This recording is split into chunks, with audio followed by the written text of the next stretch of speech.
Welcome to the course Graphic Designing with PowerPoint. আপনারা যারা এতদিন ধরে মনে করতেন PowerPoint শুধুমাত্র স্লাইড মেকিং অথবা অ্যানিমেশন তৈরি করার একটা সফটওয়্যার, তাদের পুরো ভুল ধারণাটা আমরা এই কোর্সের মাধ্যমে কিন্তু দূর করে দিব। আমরা একদম প্রফেশনাল গ্রাফিক ডিজাইনিং এই কোর্সের মাধ্যমে কিন্তু শিখব।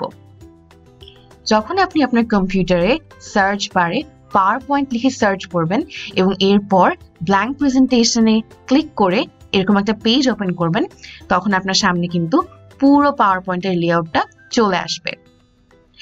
PowerPoint-এ আমরা যে দুটো অপশন সবচেয়ে বেশি ব্যবহার করব আমাদের এই পুরো ডিজাইনিং কোর্স জুড়ে, সেই দুটো অপশন আমরা প্রথমে শিখে ফেলি। ফার্স্ট অপশনটা হচ্ছে আমাদের হোম বাটনে ঠিক ডান দিকের অপশনটা, সেটা হচ্ছে ইনসার্ট। যখন আমরা ইনসার্টে যাব, আপনি দেখতে পাচ্ছেন অনেক ধরনের ভ্যারাইটির অপশন কিন্তু চলে আসছে এবং এগুলো দিয়ে আমরা আমাদের মূল কাজগুলো কিন্তু করে থাকি। যেমন আপনার যখন পিকচার বা কোনো ছবি আনতে হবে, আপনি এখানে ক্লিক করবেন। আপনার যখন কোনো শেপ আনতে হবে, আপনি এখানে ক্লিক করবেন। এবং একইভাবে আপনার যখন কোনো লেখা বসাতে হবে, কোনো সময় এবং তারিখ বসাতে হবে, তখন আপনি একইভাবে এই অপশনগুলোতে ক্লিক করবেন।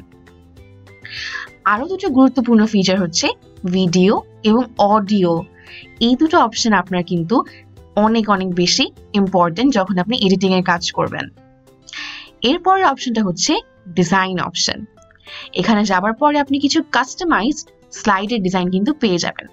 যেহেতু আমাদের উদ্দেশ্য হচ্ছে আমরা নিজেরা ডিজাইন করা শিখবো, তাই আমরা এখান থেকে এই কোর্স জুড়ে কোনো প্রি ডিজাইন টেমপ্লেট কিন্তু চুজ করব না। আমরা যখন স্লাইড সাইজে যাব, তখন আমরা আমাদের স্লাইডের যে মাপটা বা যে রেশিওটা, যে অনুপাতটা, সেটা কিন্তু আমরা চেঞ্জ করতে পারি খুব ইজিলি। এখানে আপনি আপনার স্লাইডের দৈর্ঘ্য এবং প্রস্থ কিন্তু যথাক্রমে লিখতে পারেন এবং আপনার পছন্দ মতো মাপ নিয়ে আপনি এই ক্যানভাসটাতে কাজও করতে পারেন। এরপরে হচ্ছে ফরম্যাট ব্যাকগ্রাউন্ড অপশনটি, অর্থাৎ আপনি যেই সাদা পেজটি পাচ্ছেন সেটি আপনি কিভাবে চেঞ্জ করতে পারেন তার কিন্তু অসংখ্য অপশন এখানে রয়েছে। আমরা যখন ব্যাকগ্রাউন্ড ফরম্যাটিং শিখব, তখন আমরা এই অপশনগুলো অবশ্যই এক্সপ্লোর করে দেখব। ইনসার্ট অপশনেও আমাদের মূল যে ব্যাপারগুলো খুব কাজে লাগবে, তার মধ্যে প্রথমটা হচ্ছে টেক্সট বক্স, অর্থাৎ কোনো লেখা যদি আপনি লিখতে চান।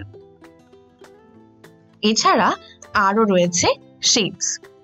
শেপসও আমাদের জন্য অনেক অনেক অনেক ইম্পর্টেন্ট একটা অপশন হবে। তাই আমরা যখন আরো ডেপথে যাব এই কোর্সে, তখন আমরা এই অপশনগুলো কিন্তু এক্সপ্লোর করব।